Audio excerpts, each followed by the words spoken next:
জীবনের প্রথম আজকে ভুনা খিচুড়ি রান্না করব। আমাদের সবারই মাখানো খিচুড়িটাই পছন্দ, কিন্তু যেহেতু আজকে ঈদের দ্বিতীয় দিন, আমার হাজব্যান্ডের একজন কলিগ খাবে, তার আবার ভুনা খিচুড়ি পছন্দ। তো আমিও ইউটিউবে রেসিপি দেখে ভুনা খিচুড়ি বানাইতে চলে আসছি।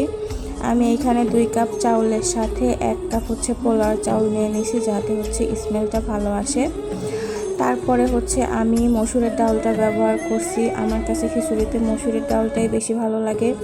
এইটা যদি একটু বেশি পরিমাণে দেওয়া যায় তাহলে খিচুড়িটা অনেক সুন্দর আঠা আঠা হয়।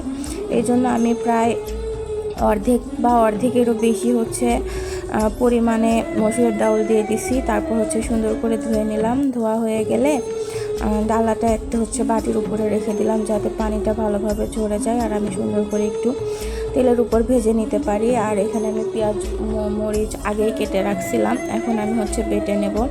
আমি বাটাই বেশি পছন্দ করি, কেননা এই বাটাটা দিলে খাবারটা অনেক বেশি টেস্ট লাগে। আর ব্লেন্ডারে দেখা যায় বেটে ফ্রিজে রেখে দিলে সেই বাটাটার বেশি স্বাদ লাগে না আমার কাছে। তো এখানে আমি ইউটিউবের রেসিপি দেখে দেখলাম যে তারা কিছু পরিমাণে পেঁয়াজটা আগে ভেজে নিছে, আর রসুন পেঁয়াজ আদা এগুলো ওরা বেটে দিছে। তো আমি এখানে বেটে রেখে দিছি। আর এখানে একটা তেজপাতা আর 2-3টা এলাচ ছিঁড়ে দিয়ে দিলাম। আর আমি রান্না করতে যাব, আর কোনো কিছু ভুল হবে না তাকে কখনো হয়। পেঁয়াজটা আমি এদিকে পুড়াই ফেলছি, আর এদিকে বাটা মশলাগুলো দিয়ে দিলাম। এখানে আমি হলুদ, আবার দেখছিলাম মরিচের গুঁড়া দিতে, তো মরিচের গুঁড়াও দিয়ে দিছিলাম। আমার জানা মতে যে খিচুড়িতে মরিচের গুঁড়া দেয় আমি জানতাম না, তবে যেহেতু আমি ইউটিউবে রেসিপি দেখে রান্না করতেছিলাম, তাই আমিও ওদেরকে ফলো করে একটুখানি মরিচের গুঁড়া দিয়ে দিলাম। আর আমার কাছে পেঁয়াজ আর রসুন কম মনে হচ্ছিল, তাই আমি আরেকটু দিয়ে দিলাম। আমার মনে হয় যে খিচুড়িতে যত পেঁয়াজ বেশি হয় রসুন বেশি হয়, খাইতে তত বেশি ভাল লাগে। তো এখানে আমি একটু ভালো করে ভেজে নিচ্ছি। রেসিপিতে দেখছিলাম যে ওরা কাঁচামরিচ ব্যবহার করে নাই, বাট আমার মনে হলো যে খিচুড়িতে যদি কাঁচামরিচ ব্যবহার না করা হয় তাহলে হয়তো বা সেটা খিচুড়িই হবে না।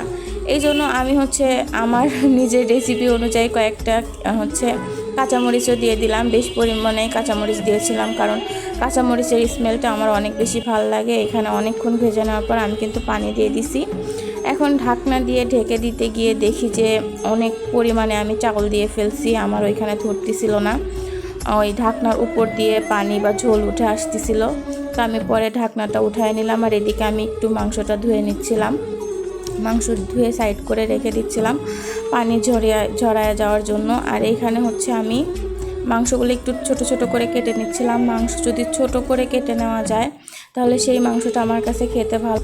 এদিকে আমার খিচুড়ি রান্নাটাও শেষ হয়ে গেছে, আর আমি এখানে গাছে একটু পানি দিয়ে নিলাম, যেহেতু মাংস বসাবো একটু পরে। মাংস ম্যারিনেট করে রেখে দিছিলাম। তো আজকের ব্লগটা এই পর্যন্ত।